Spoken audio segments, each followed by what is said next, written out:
Kamusta pong muli mga katambay? Nagbabalik po muli ang inyong lingkod. Si Katambay Manong po, siyempre po, dito sa ating maliit na programa, ang Tambayang Makabayan. Komento po na inyong lingkod mga katambay. Ito po, pag-usapan po natin ulit. Ito mga katambay, ito pong nakaraang balita, nakaraang araw sa ating bansa. Ito po ang susi. Isa daw po itong susi sana sa makapagbibigay at impormasyon at sinasabing testigo lalo po sa pagkamatay po ng isang broadcaster o radio announcer na si Lapid, mga tambay, Percy Lapid. Ito po ang nakaganapan. Talagang ni-raid po nila ang isang sinasabing makapagtuturo o susi. Pero nawalan po ng saysay. Yung susi po, nalusaw mga katambay. Yung makapagtuturo sana. Ito pa, pakinggan po natin sa News 5 ang kaganapan po at komentuhan po natin. Sandali lang po, set ko lang. Yan. And on the spot, ang isa sa tinuturong suspect sa pagpatay sa broadcaster na si Percy Lapid. Ang suspect nagbaril sa sarili matapos mang hostage at ma-corner ng mga pulis. Nasa frontline ng balitang yan, si Camille Samonte. Mag-aalas 4 ng madaling araw kahapon nang palibutan ng SWAT at mga tauhan ng National Capital Region Police Office ang bahay na ito sa Lipa, Batangas. Yan ang bahay na tinutuluyan ni Orlando Mendoza alias Orly, na isa sa mga most wanted ng NCRPO. Siya ang driver ng motorsiklong sinakyan ng pumatay kay Percy Lapid na si Joel Escorial. Maghahain lang dapat ng warrant of arrest ang mga polis kay Orly, pero sa halip na sumuko, pumalag ito at ginawang hostage ang kanyang anak at kinakasama. Yung ating SWAT personnel na nandun to make some arrest, ay pinaputukan nga sila 4 na beses. So, medyo matras yung mga SWAT personnel kasi meron dun, mayroong live-in partners na doon. At the same time, meron silang anak na 10-year-old. So, ayaw natin mag-disgrasya yun. Ilang oras ang itinagal ng negosasyon.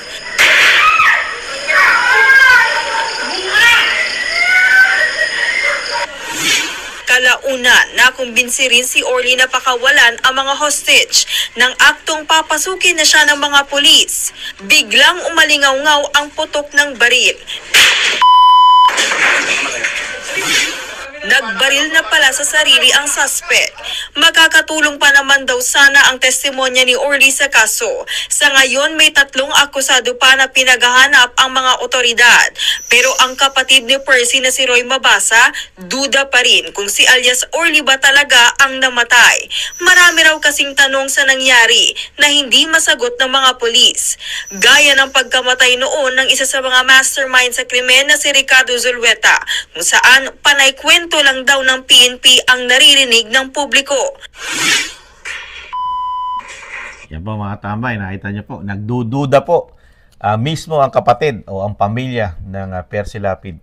Dahil puro kwento na lang po ng PNP ang nangyayari po. At yung sinasabi po mga akusado ay nagkakamatay mga tambay. Yung si Zulueta po na sinasabi, yun po I think isa rin pong pulis yun na kasama po ni General Bantag, mga katambay. Patay na rin po. Tapos ito po, na isa pa rin makapagtuturo at makapagdidiin daw, mga tambay. Namamatay. Namamatay po. Kaya po, may posibilidad din po na danasin din po ito ni Bantag, ni General Bantag, mga tambay, ng dating Bucor, General, Chief General doon, ng ating pambansang piitan. Di po ba? Nakakagulat lang po, Parang lahat po ng may posibilidad at malaking chance na makapagtuturo dito po sa mga akusado. Ang mastermind, matuturo ang mastermind, patay, mga katambay. Pero balik tanaw po natin, malalim po issue na ito Dahil po ang Percy Lapid ay isa pong broadcaster at radio announcer, mga katambay. At ito po ay nung kumakampanya po, balik tanaw po natin, nung 2022, kampanyahan, binabakbakan po nito ang Pangulong Marcos Jr., mga tambay. Alam nyo kung ano issue na pambakbak nito? Na talagang matapang niyang pinahayag at napapakinggan po ng mga followers nito sa ating bansa dahil ito po yung radio announcer. droga, mga katambay. Ito ba, pakinggan po natin siya, balik tanaw natin at komentuhan din natin.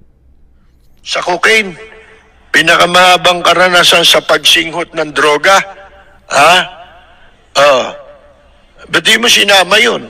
Sana sinama mo. Sino ba ang may pinakamahabang karanasan sa pagsinghot ng droga? Mga kaibigan, anong dahilan at kakandidato kang presidente? Ayaw na ninyong tumigil. Ang dami na ninyong nakulimbat sa pinakikinabangan nyo yung kinulimbat ng tatay nyo. Pero tingnan ninyo, wala silang masabi ng mga sinasabi nilang kandidato nila. Hindi katulad si VP Robredo, maraming accomplishment. Walang peking titulo ito. Tunay ang titulo nito, attorney at economist. Dalawa ang degree. Mga kaibigan, walang fake. Walang fake na diploma ito.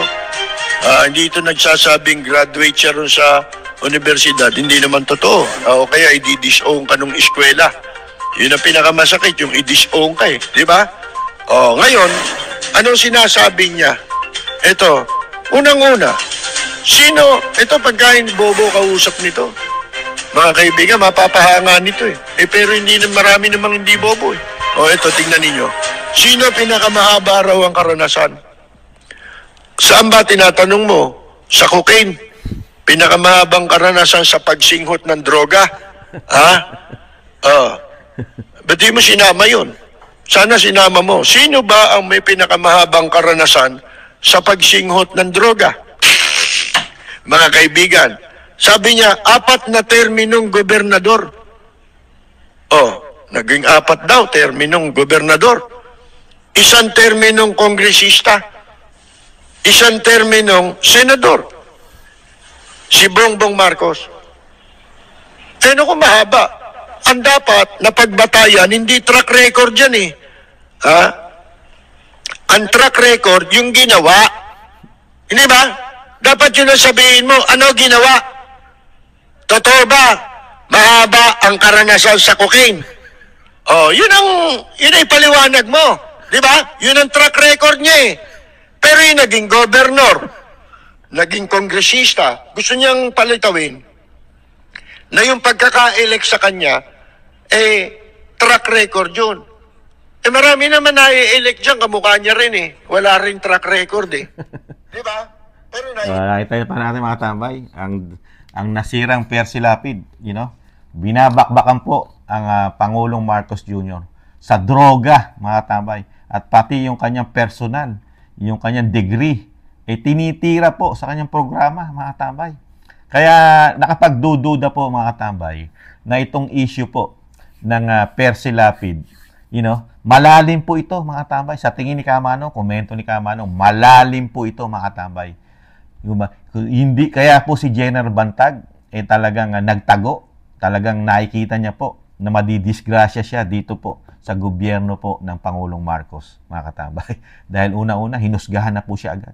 Hindi siya sa tingin niya, komento ni Kamano, hindi siya makakuha ng fair justice ang general. Dahil alam naman natin, ang general ay appointed at talagang appointee ng dating Pangulong Duterte sa Bucor, di ba? Sa Muntinlupa. Dahil nga nilinis po nila yan, di ba? Dahil nga nung panahon ng Pinoy at ng sinasabing dating Senadora Saba, De Lima, napagkunan po yan. Napagkunan po ng malaking pera daw po para magamit at maging pinansyal niya sa kanyang pagtakbo bilang senador. Ayon po yan kay dating Pangulong Duterte. Mismo gawaan po diyan sa Bilibid. Di ba? Nalinis po yan ni General Bantag. Pero pagpasok na administrasyon po ng bagong Pilipinas ni President Bongbong Marcos Jr., bigla po siyang nalintikan, na disgrasya. Instead na siya tanggalin na lang dahil pwede naman siyang palitan. Dahil lang nag-a-appoint po dyan Pangulo. Instead na siya palitan at tanggalin, tinamnan pa siya ng issue dito po kay Percy Lapid, di umano, mga katambay. Sa kanya ibinintang ang pagkamatay nito. Ito po ang pagkamatay po nito talagang sinadya, mga tambay. Di ba? Pinatay po ito ng sinasabing mga bayaran na na mga tao, na mga kriminal, mga hired killer, di po ba mga tambay? At ito nga po, yung sinasabi po sa balita, na yung driver ng motorsiklo na makapagtuturo sana at makapagdidiin sa mga nag-utos sa kanila kung sino nag-utos magpapatay kay Percy Lapid, di po ba? Dahil mismo, gigil na gigil po rito ang DOJ Secretary, mga katambay. Di po ba? At balik tanaw rin natin, yung mismong DOJ Secretary Remulla, may issue rin po sa droga. Lalo po yung anak niyang panganay, di po ba? Yung kanyang junior po yun, Remulla Jr. Nahulihan po ng high-end, class A, na marijuana na galing pa sa ibang bansa. Kahon, mga tamay, napakarami. Nahuli po ito ng PIDEA. Pero yun ang huli, di umano, sibak sa kaso, sibak sa pwesto, mga tamay. Sibak. Tanggal po, o na-relieve, mga tamay. At nakalaya na po ito. Nakalaya na po. Wala na pong kaso. Kaya kung pagtatagmi-tagmiin mo, lalagyan mo ng logic, mga tambay. Sino, at malaking question mark, sino kaya talaga ang nagpapatay kay Percy Lapid? Dahil mismo ang Percy Lapid, kung nabubuhay ito, dire-diretso niya pong titirahin ng Pangulo ng Pilipinas. Dahil ito po ay makalubredo. Robredo po ang minamanok nito ng Percy Lapid. Di ba? Dahil nung unang taon ng Pangulong Marcos Jr., binabakbakan po nila Leni yan, di ba? Kaya nga nagtayo ng sariling foundation yan, di ba? May sarili siya. Kung nabubuhay po ang Percy Lapid, dire-diretso po niya titirahin yan about sa issue ng unang-una sa personal niya, sa kanyang degree, pag-aaral niya, di ba? Na namemeke. Tapos yung pinakamatindi, yung pinakamahabang paggamit ng cocaine, pagsinghot, di ba? Kaya nakakapagduda po kung sino ang talaga, nagpapatay dito kay Percy Lapid, baka naman maimbestigahan ng DOJ yan, lalo ni Sir Marvin, ni Chief PNP ngayon, Marbil, ni Sir Marbil, at ng DILG Secretary, mga tamay. Baka alam nila, masagot nila, di ba? Dahil lahat po ngayon ng mga testigo at makapagtuturo sa sinasabi po nila na mga kapulisan ng DOJ, namamatay. Imbis na buhayin, patay. Saka yung mga raid po nila, walang mga body cam. Wala pong body cam. Di ba? Sinasabi lang nila, nung pagpasok nila, nagpakamatay na. Dapat nun may video po yun, na pagpasok nila, patay na. Di ba? Yun di ba? Actual. Wala hindi katulad sa Davao. Meron po mga video cam o body cam ang kapulisan. Kaya pag nagre-raid sila, lahat ng lakad ng pulis, nakaka-record po yon habang naglalakad yung pulis. Di ba? Tapos actual na, kung talagang patay yun, dapat may actual po yun lahat ng galaw ng pulis. Pagpasok, pagtutok ng body cam, kita po yun, naka-record po yun na talagang patay na. Di ba? Para may katotohanan. Wala tayong nakitang ganun Wala ring report. Kasi mismo yung kapatid, pamilya ng Percy Lapid, nagtatanong na at nagtataka. Bakit ganun? Lahat po ng involved namamatay na po ngayon. Wala nabubuhay. Kaya si General Bantag hindi po magpapahuli ng buhay din yun dahil nga dito. Hinatulan nyo na. Lalo kung sa tingin ni Bantag na wala siyang kasalanan, dinidiin nyo at pinapatay nyo. Di ba mga tambay? Kayo po tatanungin ko, mga tambay. Ano po sa tingin nyo? Kasi si Kamanong nagdududa rin po dito sa nangyayari at dito po sa kaso ni Percy Lapid na ini-involve po nila si General Bantag at nakapagtataka, di po ba? Pati po ang mga testigo nauubos, namamatay. Di po ba? Ano po masasabi niyo, mga tambay? Is amazing only in the Philippines? Diba? Muli po, si Katambay Manong po, nalulungkot po sa nangyayari po at sa pagresolba ng mga kaso sa ating bansa na hindi natin alam. Baka may mga power play, mga tambay. Naalungkot lang po. Muli po, si Katambay Manong po, ingatan nawa po. At maraming salamat po, mga katambay, sa mga nakakagusto po at nagla-like, nag-share at subscribe. At yung mga nagkukomento po, mga katambay, kaisa nyo po ako. Nababasa ko po ang inyong mga komento. Maraming salamat po. Paalam, bye-bye.